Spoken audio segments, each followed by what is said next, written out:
Sahabat YouTube, selamat datang kembali di channel ini. Saya sudah hampir 1 tahun tidak bikin konten karena ada banyak kegiatan yang menyita waktu saya, dan baru kali ini saya kembali hadir untuk teman-teman sekalian. Nah, sekarang kan kita masuk dalam suasana pemilu.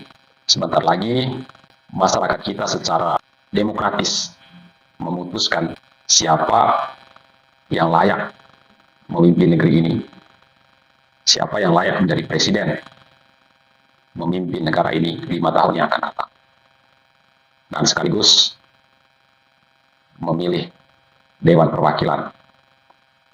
Sama seperti suasana pemilu-pemilu sebelumnya, selain kita didangkan dengan berbagai janji-janji muluk para kontestan, para calon legislatif atau calon presiden atau calon kepala daerah, kita juga dibanjiri oleh berbagai informasi dan berbagai isu yang bertebaran di media sosial yang membuat kita jadi bingung. Yang mana dari isu-isu itu, yang mana dari informasi-informasi itu yang benar, yang mana yang menyesatkan, yang mana yang memberikan edukasi kepada masyarakat, yang mana yang justru membuat kita jadi tambah bingung. Kita benar-benar tidak bisa menilai karena informasi itu disebarkan dengan berbagai maksud dan juga sumber yang kita tidak tahu validitas dari informasi tersebut. Nah, dalam pemilu kali ini ada satu isu yang cukup menarik perhatian saya secara pribadi, yaitu isu mengenai pemaksulan presiden. Pemaksulan presiden itu artinya memberhentikan presiden secara paksa sebelum masa jabatannya berakhir. Isu itu saat ini sangat gaungnya begitu kuat di masyarakat kita, di sosial media. Pertanyaan yang pertama adalah, apakah pemberhentian presiden secara paksa itu konstitusional atau tidak?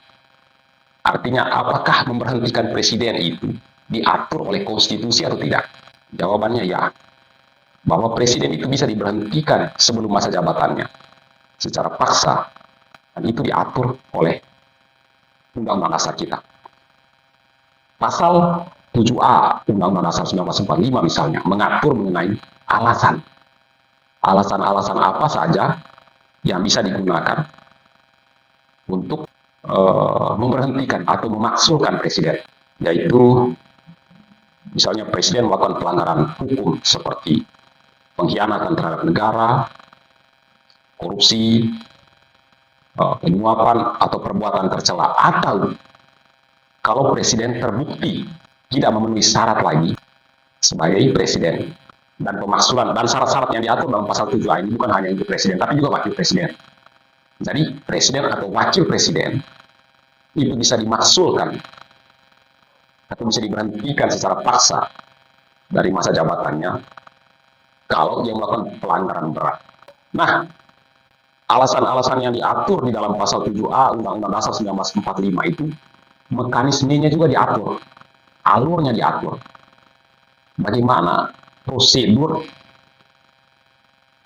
pemberhentian presiden itu diatur dalam pasal 7B Undang-Undang Dasar 1945. Di dalam pasal 7B mengatur mengenai bahwa DPR berdasarkan dugaannya bisa mengajukan pemaksulan atau pemberhentian presiden dari masa jabatannya kepada MPR, tetapi terlebih dahulu melalui Mahkamah Konstitusi.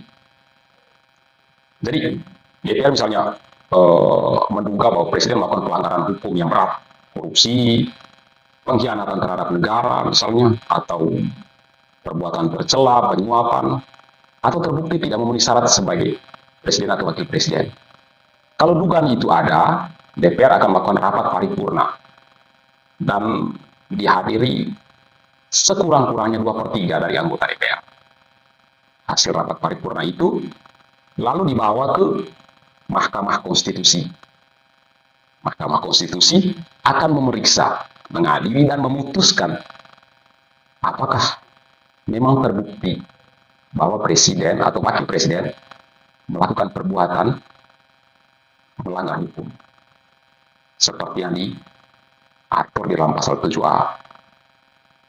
Setelah Mahkamah Konstitusi memutuskan mengenai terbukti atau tidaknya presiden atau wakil presiden melakukan pelanggaran hukum itu tadi, lalu hasil putusan itu dibawa kembali ke DPR.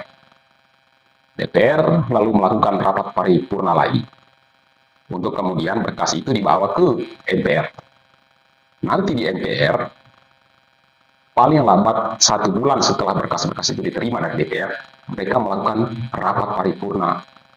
Yang hadir paling kurang seperempat anggota DPR yang hadir paling kurang.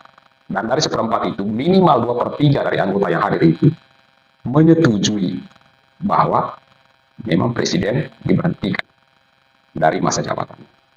Setelah putusannya selesai, lalu presiden akan dipanggil untuk dimintai keterangan, minta klarifikasi, semacam itulah, minta pertanggungjawabannya di hadapan DPR. Baru pemberhentian itu bisa dilaksanakan, bisa dilakukan. Nah, mengenai isu pemaksulan presiden ini yang dilakukan oleh sekelompok orang yang menamakan dirinya petisi 100. Kita tidak tahu mereka punya dasar hukum yang kuat atau tidak bahwa presiden melakukan suatu pelanggaran hukum yang berat, dan karenanya ia bisa diberhentikan dari masa jabatannya. Berdasarkan isu yang beredar juga bahwa dasarnya mereka melakukan upaya pemaksulan itu adalah bahwa mereka menganggap kalau presiden ikut campur dalam Pilpres 2024, mulai dari mencampuri putusan MK yang mereka sebut dengan politik dinasti. Terus mereka juga menduga bahwa presiden mengintervensi KPK. Dalam setiap keputusan KPK itu presiden campur tangan. Itu semua hanya dugaan, bukan bukti bahwa presiden melakukan perbuatan pelanggaran hukum yang diatur di dalam pasal 7A konstitusi kita. Itu dari segi alasan hukumnya. Dari segi prosedurnya atau dari segi mekanismenya. Kalau misalnya petisi 100 ini menemukan fakta atau bukti bahwa presiden melakukan pelanggaran hukum sesuai yang diatur di dalam pasal 7A Undang-Undang Dasar 1945, harusnya mereka bawa itu ke DPR. Nah, petisi 100 ini perginya ke Menko Polhukam. Yang mana Menko Polhukam ini anak buahnya presiden. Jadi salah pintu ya. Yang seharusnya ke DPR, mereka malah ke Menko Polhukam. Apakah Menko Polhukam salah dalam hal ini menerima sekelompok orang yang menamakan dirinya petisi 100? Ini menurut pendapat saya pribadi, ya bisa salah, bisa benar. Bisa salah, bisa tidak. Salahnya adalah seharusnya Menko Polhukam tidak membuka ruang bagi mereka untuk mendengarkan pendapat mereka. Begitu mereka ketuk pintu, langsung bilang, bukan ke sini. Kalau mau mengajukan pemaksulan presiden, bukan ke sini, ke DPR. Jangan beri mereka ruang. Tapi di sisi lain, karena sebagai pejabat negara yang juga bisa dikatakan punya tanggung jawab untuk menerima aspirasi masyarakat. Dalam hal ini Menko Polhukam bisa dikatakan tidak salah juga. Jadi ya bisa benar bisa salah. Jadi dalam kapasitasnya sebagai pejabat, Menko Polhukam menerima aspirasi sebetulnya, aspirasi masyarakat mengenai bahwa presiden kemungkinan melakukan pelanggaran hukum dan karenanya bisa dimaksulkan. Jadi antara benar dan salah posisi Menko Polhukam ketika menerima sekelompok orang yang menamakan dirinya petisi 100 itu. Jadi apakah isu yang saat ini sedang bergulir mengenai presiden bisa diberhentikan dari jabatannya sebagai presiden sebelum waktunya, itu murni isu hukum, itu persoalan hukum, atau sebenarnya itu adalah masalah politik yang mencoba mengalihkannya menjadi masalah hukum? Ya, masyarakat kita bisa menilai dari sudut pandang masing-masing. Tetapi sebagai negara demokratis, hal-hal semacam itu ya wajar-wajar saja, boleh saja terjadi.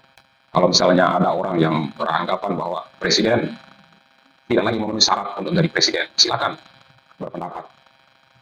Tapi apakah pendapatnya itu bisa diterima, bisa didengar? Tergantung apakah dia bersuara disertai bukti atau tidak. Kalau hanya sekedar berbicara tanpa ada bukti sesuai dengan aturan hukumnya, maka hal semacam itu dia hanya sekedar isu belaka.